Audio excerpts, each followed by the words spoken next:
चलो फाइनली ये पल आ ही गया जब मैं आसमान में खुले पंछी की तरह उड़ पाऊं।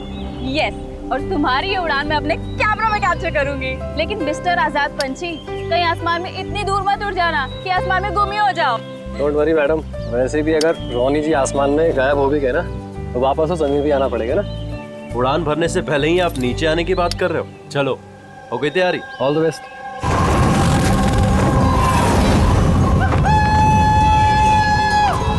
Yes, this is so much fun!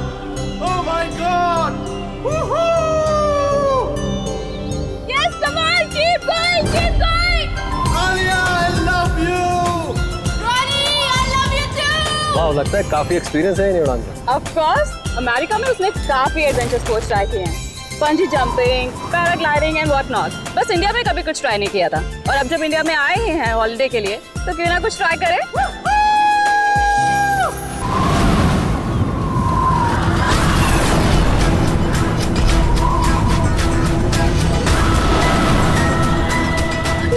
Ronnie को कुछ हो गया।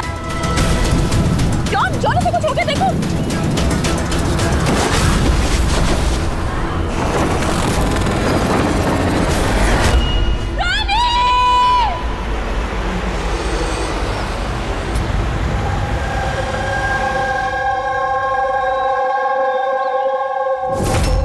मैं और रॉनी तो यहाँ हॉलिडे मनाने आए थे। मुझे क्या पता था कि ये रॉनी का आखिरी दिन साबित होगा। आलिया, हम जानते हैं ये घड़ी तुम्हारे लिए मुश्किल है, मगर प्लीज हिम्मत से काम लो। अब मैं न्यूयॉर्क जाके उसके डैड को क्या जवाब दूंगी कि मैं आई तो उसके साथ थी, लेकिन लौट अकेले रही हूँ। आपको किसी पे शक है? कौन मार सकता है रॉनी को? सर, रॉनी को कोई क्यों मारेगा? हम तो यहाँ किसी को जानते तक नहीं। कहीं ऐसा तो नहीं कि इसका कोई दुश्मन अमेरिका से इसका पीछा करते हुए यहाँ तक आ गया? नहीं सर, रॉनी का कोई दुश्मन नहीं था। He was such a lively person, सब उसको पसंद करते थे। तो तुम्हारा कहना है कि यहाँ पे इंडिया में कोई रिश्तेदार, कोई दोस्त, कोई परिवार वगैरह नहीं है यहाँ पे? ये देश हमारे लिए अजनबी है सर। सब कुछ ना इन पैराग्लाइडिंग वालों ने किया है। Please sir, arrest them. आप हमें दोष मत दीजिए, रोजी रोटी है हमारी, हम क्यों मारेंगे किसी टूरिस्ट को? तो किसने मारा रॉनी को फिर? सर ये मुझे भी समझ में नहीं आ रहा है, 3000 फीट की ऊंचाई से गोली कैसे चली, किसने चलाई?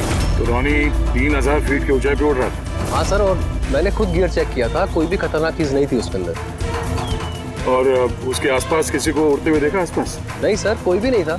आसमान एकदम साफ था, रेडियस भी क्लियर था, और वो अपनी उड़ान एंजॉय भी कर रहे थे। पर सडन पता नहीं क्या हुआ, एकदम से धड़ाम से नीचे आके गिर गए। ये जो घाव है ना, तो ऐसा लगता है कि काफी दूर से गोली चली है, शायद किसी राइफल से। हाँ, राइफल ही होगी, क्योंकि जिस हाइट में ये उड़ान भर रहा था वहां से तो कोई शार्प शूटर ही गोली चला सकता है, किसी राइफल से। जॉन, यहाँ आसपास किसी को गन या राइफल के साथ देखा है क्या तुमने? यहाँ पर गन लाना अलाउ नहीं है। आप असली गन की बात कर रहे हैं, वो दिवाली वाली पटाखे की बंदूक भी नहीं ला सकता कोई। आप लोगों ने देखा यहाँ पर किसी को? नहीं मैम, नहीं तो नहीं देखा। नहीं मैम। अच्छा आलिया, जब आप यहाँ पर आई रॉनी के साथ, आपको किसी पे शक हुआ? कोई आप लोगों को फॉलो कर रहा हो, कोई आदमी जो गड़बड़ लगे? नहीं सर, ऐसा तो कोई नहीं था। तो क्या गोली आसमान से चली है क्या? सर मैंने बताया ना, रोनी जी के आसपास में कोई उड़ नहीं रहा था, तो फिर आसमान से गोली चलाएगा कौन? हाँ सर, आसमान में कोई भी नहीं था। आप चाहें तो एक फुटेज चेक कर सकते हैं, इसमें कोई भी नहीं है साथ में।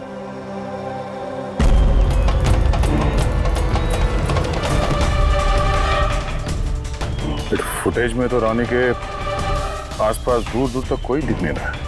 सर जमीन से नीचे से ऊपर किसी ने गोली नहीं चलाई। ये कह रहे हैं कि जब वो ऊपर उड़ रहा था तो कोई उसके आसपास नहीं था, तो ऊपर से भी गोली नहीं चला सकता। ये बताइए, ये गोली चली तो चली कहाँ से और किसने चलाई? कमाल है यार, इसका कोई दुश्मन नहीं है तो फिर इसको मारने के लिए इतनी प्लानिंग कौन करेगा? एक टेढ़ा केस लग रहा है। तो किसी टेढ़े आदमी को भेज देते हैं टेढ़े सबूत, शायद उसे कुछ पता चल जाए।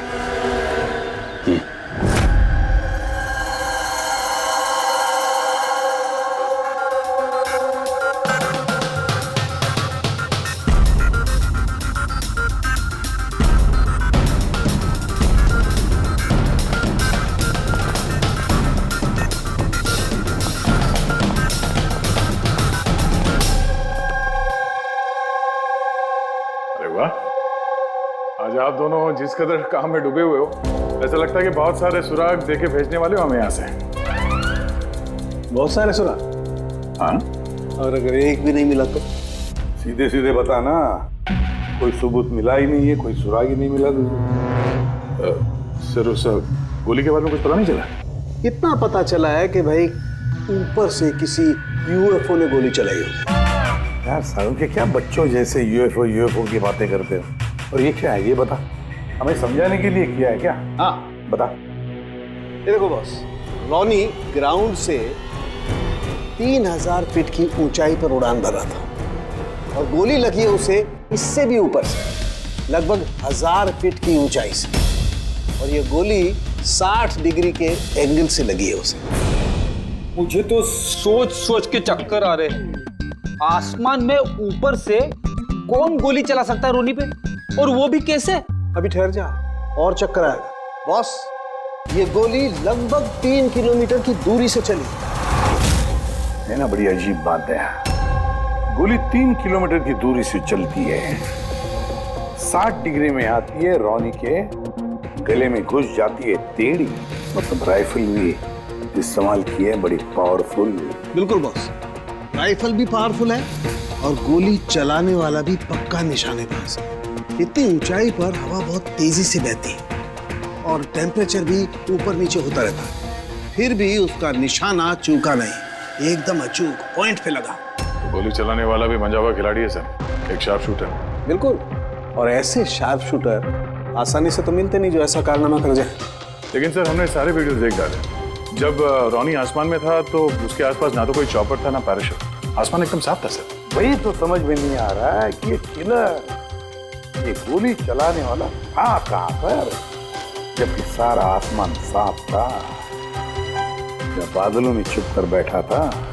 और सर वो गोली से क्या पता चला है? कुछ नहीं मिला पूर्वी। मैंने बैलिस्टिक डिपार्टमेंट का पूरा डेटाबेस चेक किया, ऐसी गोली का तो कोई रिकॉर्ड ही नहीं है। सर ये गोली जरूर कस्टम मेड बनवाई गई है। हाँ, अपने हिसाब से बना ली गोली, एक ऐसी गोली जो 3 किलोमीटर से चलती है और बिल्कुल निशाने पे लगती है। और सर अगर ये गोली इतनी जबरदस्त है तो इसकी राइफल भी काफी स्पेशल होगी। हाँ, एक काम करते हैं, ये गोली फायर आर्म्स विंग और बैलिस्टिक डिपार्टमेंट में भेजते हैं, देखते क्या रिपोर्ट आती है। अब ये जो भी कोई है इतने ऊपर चला गया खून करने के लिए, अब जल्द से जल्द इसे जमीन पर लाते हैं।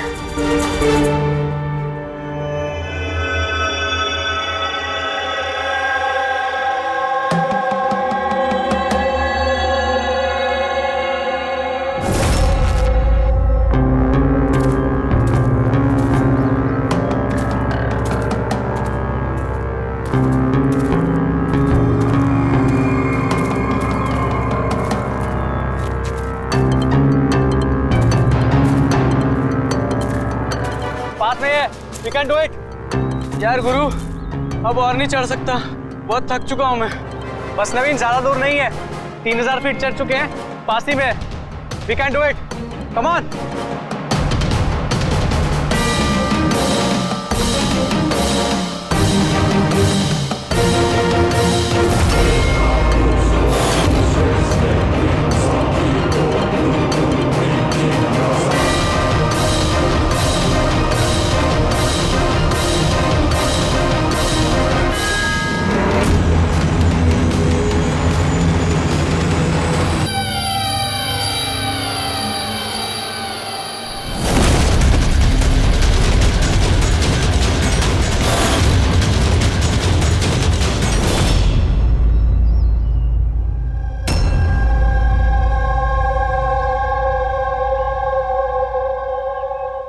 ऐसे लग रहा है जैसे रॉनी के मर्डर की फोटोकॉपी देख रहे हैं।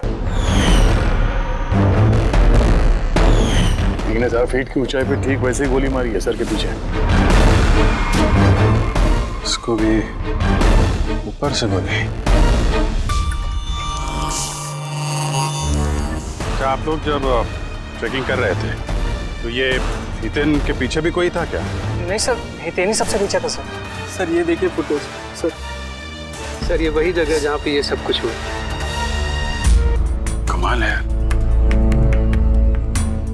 पीछे तो सिर्फ खुला आसमान है, ऐसी कोई जगह दिख ही नहीं रही जहां से गोली चलाई जा सके। फिर इसे गोली कहां से लगी?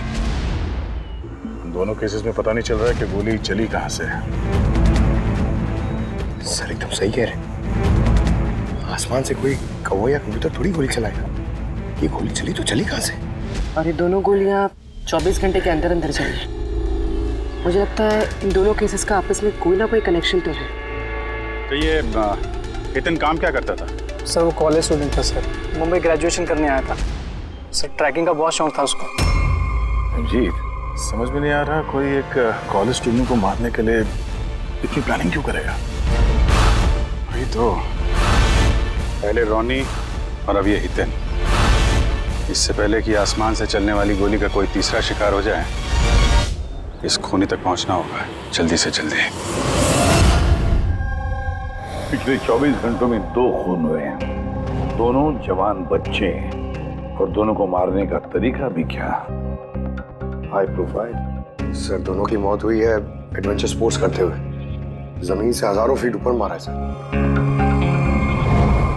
मगर सर सोचने वाली बात है कि खूनी ने ये एडवेंचर स्पोर्ट वाला समय ही क्यों चुना इनको मारने के लिए? वो तो उन्हें कभी भी मार सकता था। इतनी लंबी प्लानिंग 2 बच्चों को मारने के लिए। सिर्फ प्लानिंग ही लंबी नहीं दया, गन भी लंबी। ये ऐसी। ये कौन सी राइफल है सर? ये है TX-65, रशियन गन है बॉस, लॉन्ग रेंज। ऐसी ही गन से मारा गया होगा। सालुंके साहब, क्या इस गन से 3 किलोमीटर दूर निशाना लगाया जा सकता है? हाँ फ्रेडी, शूटिंग रेंज में ट्राई करके देख लिया है, इसकी रेंज 3 किलोमीटर से ऊपर ही है। ऐसी गन तो आर्मी वालों के पास या फिर आतंकवादियों के पास ही मिलेगी। बिल्कुल बॉस, और इसीलिए मुझे लगता है कि ये सिर्फ मर्डर का मामला नहीं है, कोई बहुत बड़ा गुनाह होने वाला है, लार्ज स्केल पर। दया सर, काम करो, दिल्ली में जाओ इंडियन इंटेलिजेंस विंग में, और पता लगाओ कि ये ऐसी गन किसके हाथ लगी थी और कैसे।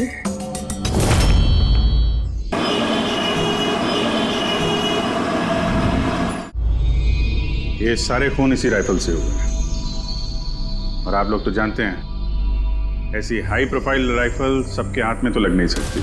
आप बिल्कुल सही कह रहे हैं सर, और गौर करने की बात तो ये है सर कि ये राइफल कोई खरीदना भी चाहे तो खरीद नहीं सकता। ये 1 या 2 पीस नहीं बिकती, पूरा का पूरा अलॉटमेंट होता है। तो पिछले कुछ सालों में जो आतंकवादी हमले हुए हैं उसमें ये इस तरह के राइफल इस्तेमाल हुए थे? जी हाँ। तो आपको किसी आतंकवादी गिरोह पे शक है?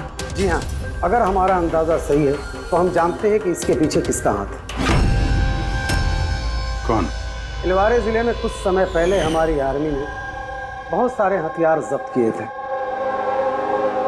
उन हथियारों में ये वाली राइफल भी। हाँ प्रताप सर, सारे आतंकवादी मारे गए, उनमें से एक आतंकवादी बचकर निकल गया और हमने उनके सारे हथियार जब्त कर लिए। Well done Pratap sir. और जो आतंकवादी भागकर गया है उसके बारे में सारे पोस्ट को अलर्ट कर दो। तो ये काम उस आतंकवादी का हो सकता है जो बचकर निकल गया था वहां से? जी हाँ, और हमारी इंफॉर्मेशन के मुताबिक ये आतंकवादी गिरोह जल्दी ही कुछ बड़ा करने वाला है। शायद ये उसी की शुरुआत हो। ये दोनों जुर्म कोई मामूली खून नहीं है, ये जरूर कोई बड़ी साजिश है, बड़ी साजिश, आतंकवादी हमले की साजिश। हाँ सर, और इस हमले को रोकने के लिए पहले इन आसमान से चलने वाली गोलियों का राज का पता लगाना पड़ेगा सर। और इस राज का पता करने के लिए हमें सबसे पहले ये पता करना पड़ेगा सर कि आतंकवादी रॉनी और हितेन जैसे आम आदमी की हत्या क्यों की। वैसे क्या कॉमन है इन दोनों खून में? सर दोनों मर्डर हवा में हुए, दोनों बार गोलियां ऊपर से चली, हाई प्रोफाइल राइफल से। किसी प्रोफेशनल शार्प शूटर का काम है सर ये। और सर इन दोनों केसेस में कोई वैंटेज पॉइंट नहीं है, कोई ऐसी जगह नहीं है जहां पे बैठ के खूनी इन दोनों पे गोली चला सकता है। वैंटेज पॉइंट, वैंटेज पॉइंट, कहीं यही तो वजह नहीं हो सकती है? तो आप कहना चाह रहे हैं सर कि खूनी के पास कोई जगह नहीं थी बैठ के गोली चलाने की, और उसे ये पक्का करना था कि उसका टारगेट छूटे ना, उससे कोई चूक ना हो, इसलिए वो इन दोनों पे प्रैक्टिस कर रहा था। Exactly Abhijeet, exactly. वो निशानेबाजी की प्रैक्टिस कर रहा था। मतलब सर, उसका असली टारगेट कोई और है? सर अगर कोई वैंटेज पॉइंट था ही नहीं तो फिर वो हवा में गोलियां कहां से चला रहा था? पंकज, तुम्हारे सवाल का जवाब तुम्हारे सवाल में ही है। ये बताओ कि हम, मेरा मतलब है, इंसान हवा में कैसे उड़ता है बिना पंखों के? सर एरोप्लेन से या फिर हेलीकॉप्टर से। बस तुम्हारा जवाब मिल गया। लेकिन सर वहाँ क्राइम सीन पे ऊपर आसमान में कोई चॉपर तो उड़ नहीं रहा था, ना ही कोई केबल कार थी वहां पे। दया कुछ और होगा, कुछ और होगा। अभिजीत, मैप निकालो। वहां उस पैराग्लाइडिंग और माउंटेनियरिंग कैंप के आसपास देखो। मेरा मतलब है, ऐसा कुछ है क्या जहां से आदमी हवा में उड़ सके? जंगल है, और हाँ, ये 2 हॉट एयर बैलून रेंजेस भी हैं। सर देखो, जहां पर खून है उसके आसपास कितने रेडियस में है ये? सर ये दोनों 60 किलोमीटर के रेडियस में है।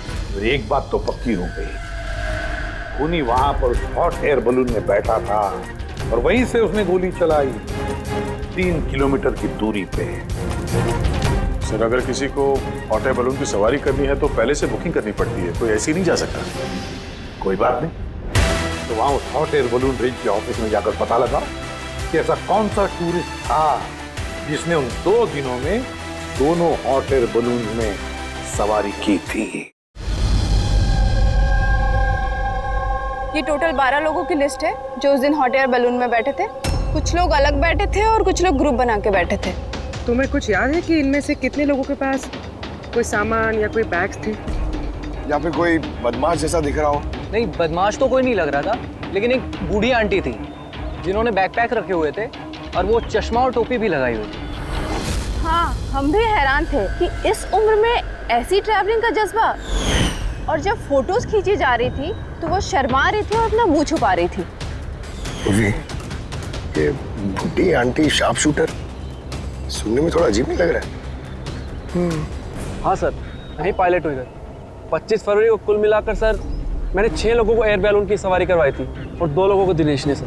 अच्छा, तो उनमें से कोई गड़बड़ टाइप का आदमी लगा या जिसके पास कोई सामान वगैरह हो? सर ऐसा तो कोई नहीं था। हाँ, एक बुजुर्ग आदमी था, पता नहीं बात बात पर क्यों चिल्ला रहा था। शायद उसका मूड खराब था या खड़ूस था शायद। उसके हाथ में कुछ सामान था क्या? सामान तो नहीं था। हाँ, बैसाखी लेकर चल रहे थे। बैसाखी लेके चल रहे थे? तुम लोग की हिम्मत कैसे हुई मेरी तस्वीर लेने की बिना मुझसे पूछे? जरा भी तमीज है कि नहीं है? उड़ाओ उसे, उड़ाओ। अच्छा, फोटो खींचने पे नाराज हो गए? कितनी अजीब बात है ना सर। लोग हॉट एयर बलून पे रोज रोज तो बैठते नहीं हैं, तो वो खुद ही फोटो खिंचवाना चाहते हैं ताकि वो इस मेमोरी को हमेशा अपने पास रख सकें। और कोई खास बात याद है उनके बारे में? सब पता नहीं बतानी चाहिए या नहीं। नहीं नहीं, बोलो, जो भी याद है खुल के बताओ। उन्हें चलता देख के लग नहीं रहा था कि उन्हें बैसाखी की जरूरत होगी, पर फिर भी उन्होंने बैसाखी पकड़ रखी थी। अच्छा,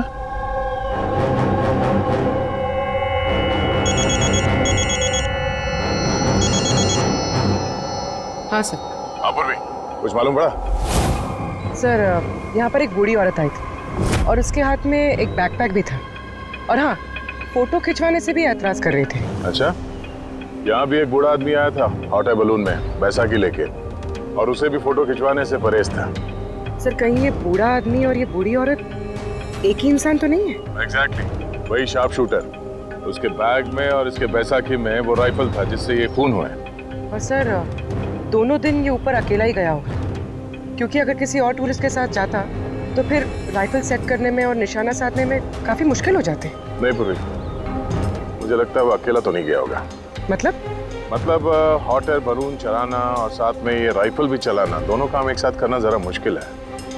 इस हॉट एयर बलून का पायलट भी होगा साथ में। मतलब सर इस जुर्म में पायलट भी मिले हुए हैं? यस, एक काम करो, उस पायलट को पकड़ो जल्दी।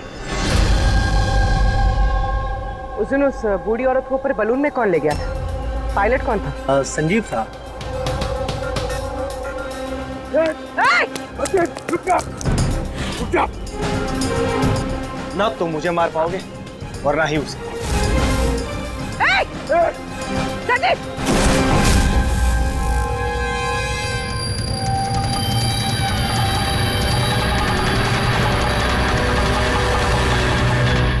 ये तो अपनी जान देने के लिए तैयार था। ये कोई छोटे मोटे मर्डर्स नहीं है पंकज, कोई बहुत बड़ा मिशन है जिसे अगर जल्द से जल्द नहीं रोका गया तो कुछ बहुत बुरा हो सकता है। अच्छा गीता, 24 फरवरी को जो आदमी ग्रुप में नहीं जाना चाहता था, अकेले जाना चाहता था, उसका पायलट कौन था? कौन लेकर? सोलो ट्रैवलर को तो दिनेश लेकर गया था। कमाल है दिनेश, इतनी देर से चुप बैठे हो, कुछ बोल ही नहीं रहे हो। तुम लोग मुझे पकड़ नहीं पाओगे।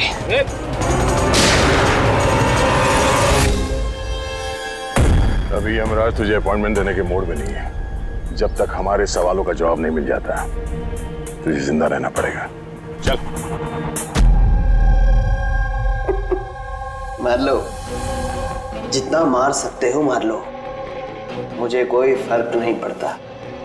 वैसे भी तुम्हारे इन कानून के कमजोर थप्पड़ों में इतनी ताकत नहीं है कि मेरे जुर्म की मजबूत हड्डियों को गला सके। मुझे तुम्हारे साथ जोर जबरदस्ती करना होता तो उसके लिए तो 2 मिनट का काम है हमारे लिए, पर बाद में ख्याल आता है तुम्हारे परिवार का, तुम्हारी बहन।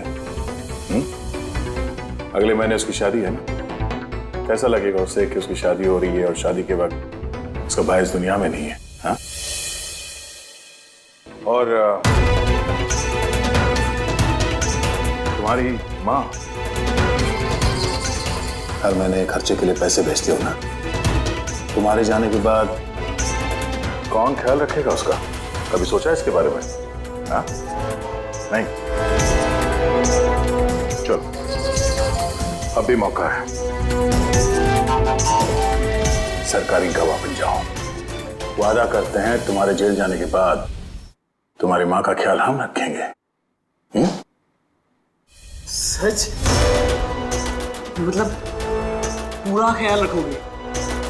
पूरा ख्याल? हाँ, तुम्हारी माँ का पूरा ख्याल रखेंगे। तुम बस ये बताओ कि किसके लिए काम करते हो? तुम्हारा बॉस कौन है?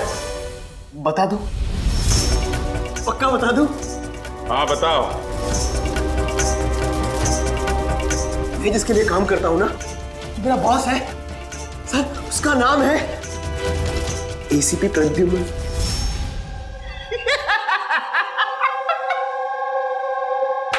एसीपी प्रद्युम्न, जाओ पकड़ लो और गिरफ्तार कर लो उसे। कहा था ना, मैं कुछ नहीं बताने वाला, जो कर सकते हो कर लो। सीआईडी वाले, सीआईडी। ओ बॉस, बॉस।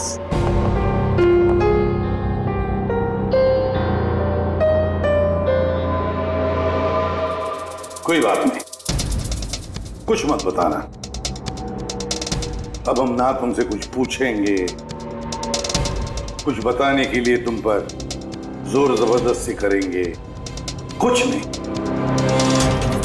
सिर्फ एक करेंगे, हम तुम्हें सोने नहीं देंगे। सोने नहीं देंगे? वैसे भी मैं अगर जागता रहा तो मैं कुछ बताने नहीं वाला हूं आप लोगों को। कोई जरूरत नहीं, कुछ मत बताओ, पर सोने नहीं देंगे तुम्हें। ओके? यार दया, मैंने तो सुना है कि आदमी खाने पीने के बगैर तो काफी दिनों तक सरवाइव कर सकता है, लेकिन सोए भी ना। कितना तड़पेगा ये बेचारा, बड़ी बुरी मौत मरेगा, मुझसे तो देखा नहीं जाएगा।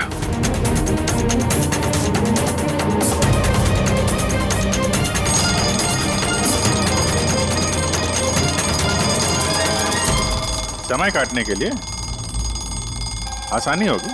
हाँ? अपने जिंदगी के आखिरी पल अपनी आंखों के आगे गुजरते हुए देखो, ठीक है? Thank you. सोने मत देना इसको।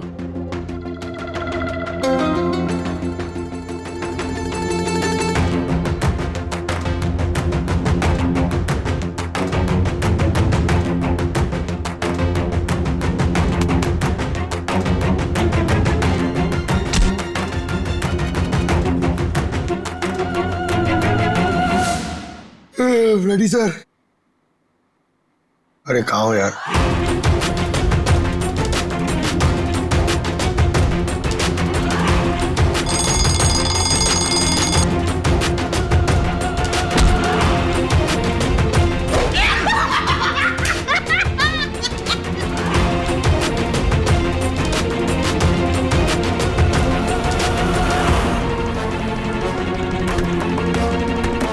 जब तक मुंह नहीं खोलेगा सोने का नहीं, समझे? 5 मिनट में नहीं। नहीं 1 मिनट।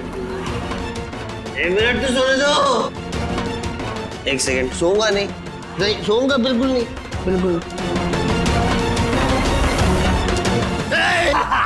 नहीं सोऊंगा।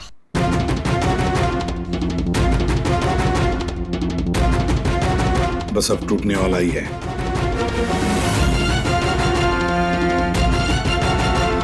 सब बकना शुरू कर देगा अभी। बल्लू, बल्लू नहीं सोएगा तू।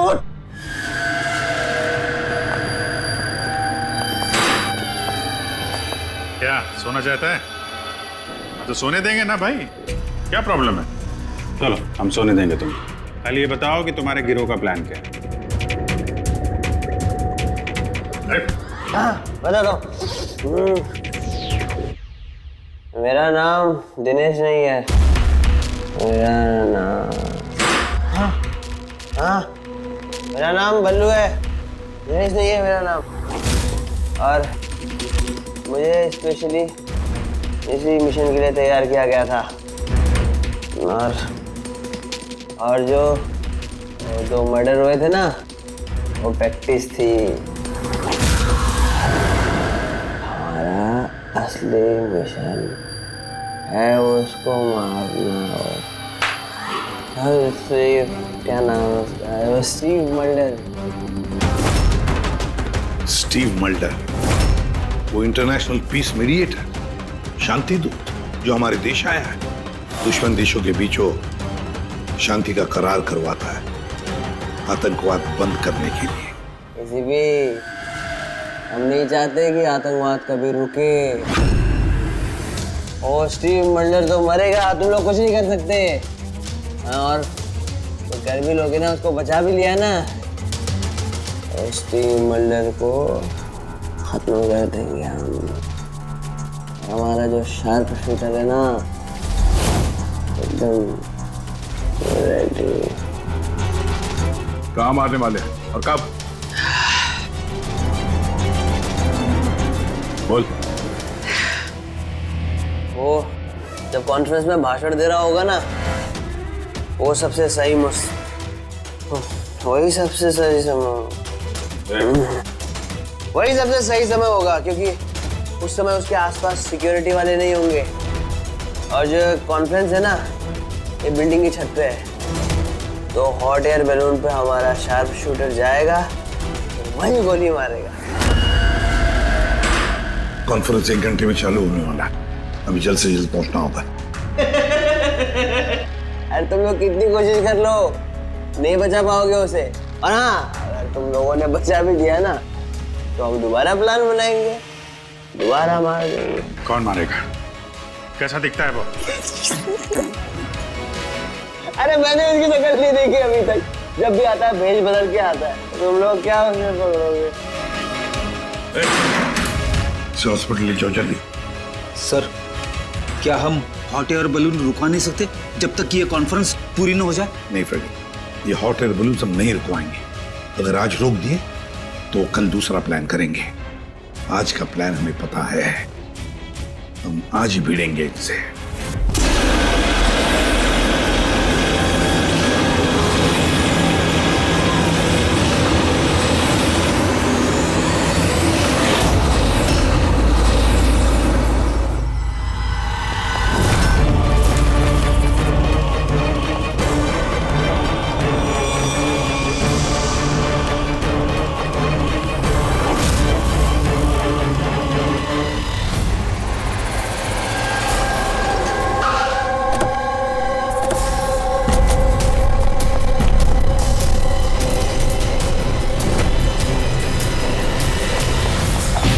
सीआईडी मिस्टर स्टीव मल्डर कहाँ है? ऊपर कॉन्फ्रेंस में।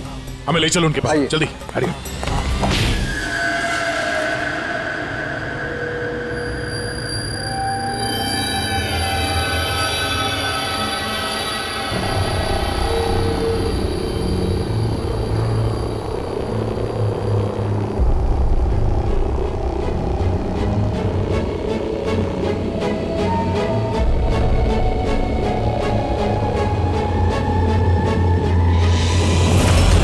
यहाँ पे 4 बलून है, 2 हवा में है और 2 रेडी हो रहे हैं उड़ने के लिए। मेरे सामने जो बलून है सर, उसमें एक कपल है और वो लड़के के पास एक बैकपैक है। नजर रखो उन पे, कौन कौन आ रहा है, कौन कौन जा रहा है, सब पे ध्यान रखना। ओके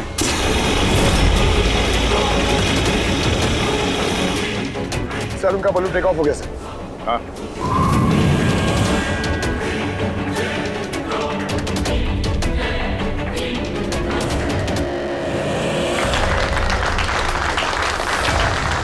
इस दुनिया में टेररिज्म क्यों है?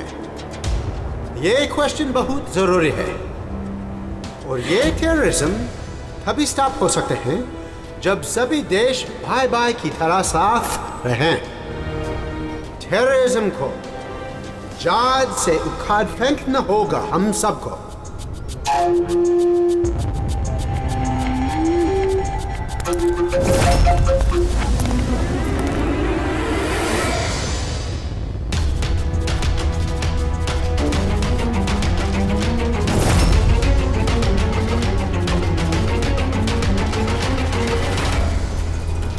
तो म्यूजिशियन है, उड़ने की तैयारी में है।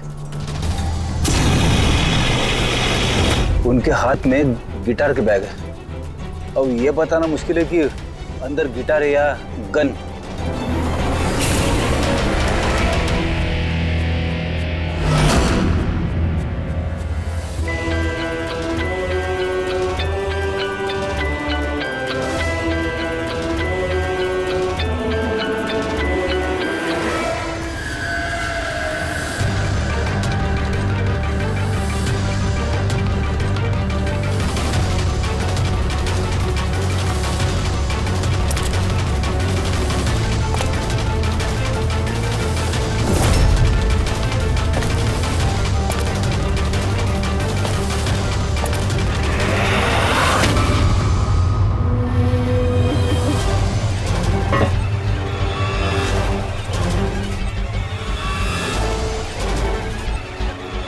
सर, और एक आदमी आया है, उसके पास एक बैकपैक और एक क्रच है।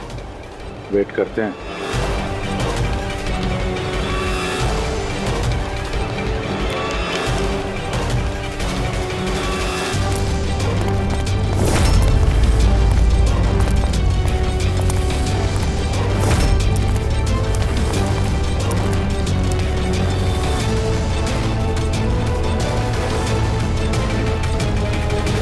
सर, कैमरा क्रू वाले आए हैं, उनके पास 2 बैग है। Camera crew?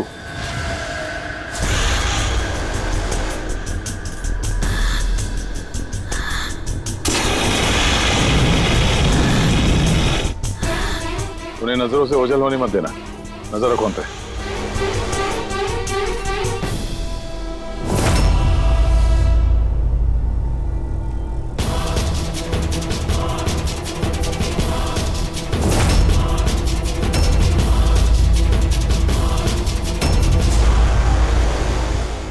तो बहुत सारे बलून उड़ रहे। सुसाइड बॉम्बिंग क्या है? कोई खुशी खुशी हो अपनी जान देने को कैसे रेडी हो सकते हैं? जिंदगी अनमोल। Oh no. We need to respect ये सारे बलून? life. और हर देश वो कौन सा बलून होगा जिसकी हमें तलाश है? लगता है वेश बदल के आया है। तो शक्ल से कुछ गड़बड़ लग रहा है।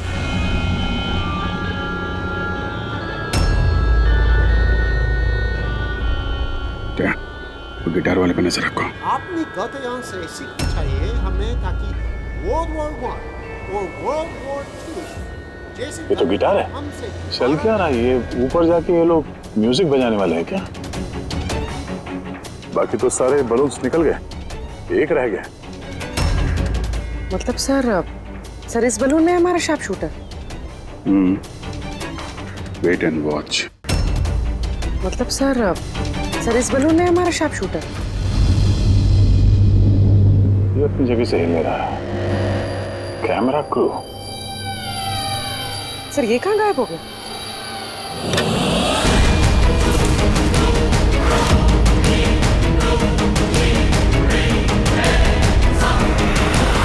सर इसके पास तो राइफल है, वैसे जैसे साड़ों के सर ने बताई थी। Abhijeet,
mister Steve, your life is in danger.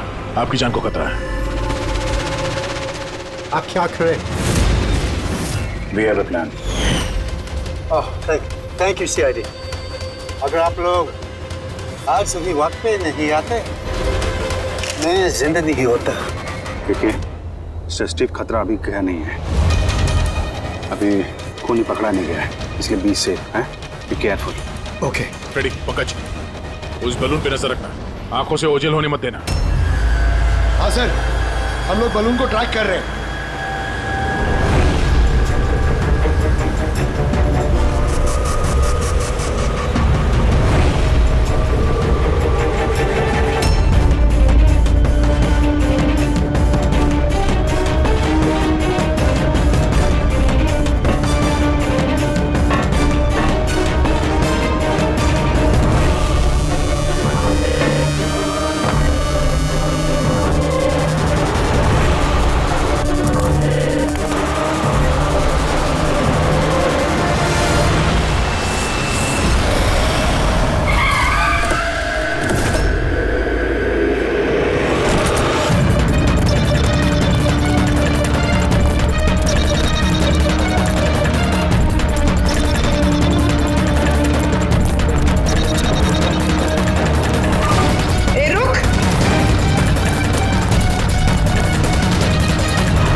Good job. Congrats. पकड़ गया killer, Mr. Abhijit? Yes, Mr. Stevie got him. Yes. Well done. Well done. CID वर्षों से इस देश की सेवा कर रहे हैं और आज एक बार फिर आपने एक खतरनाक टेररिस्ट को पकड़ लिए हैं। अभी वो पकड़ा क्या है? बहुत जल्द हम उसके पूरे ग्रुप को पकड़ लेंगे। Mister Steve, we are very proud of you. आप जैसे लोगों की दुनिया को जरूरत है, जो आप जैसे साहसी हैं और नेक हो।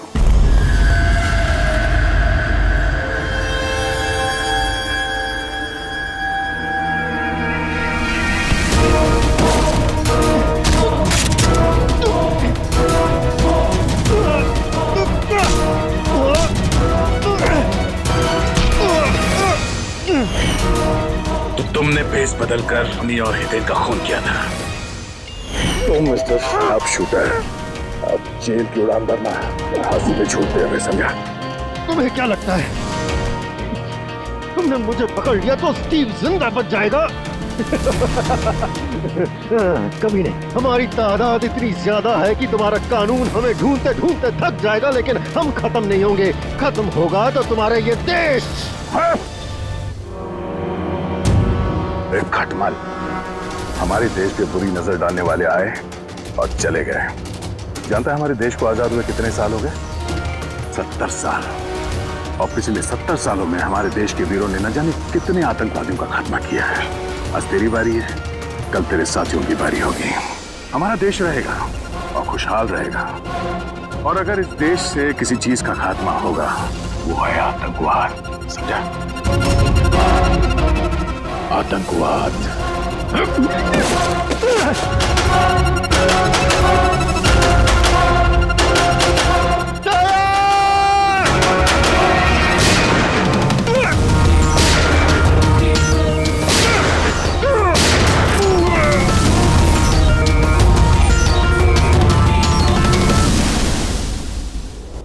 आतंकवादी, पीठ पे ही गोली मारोगे? हम लोग यहाँ खाते गोली, यहाँ।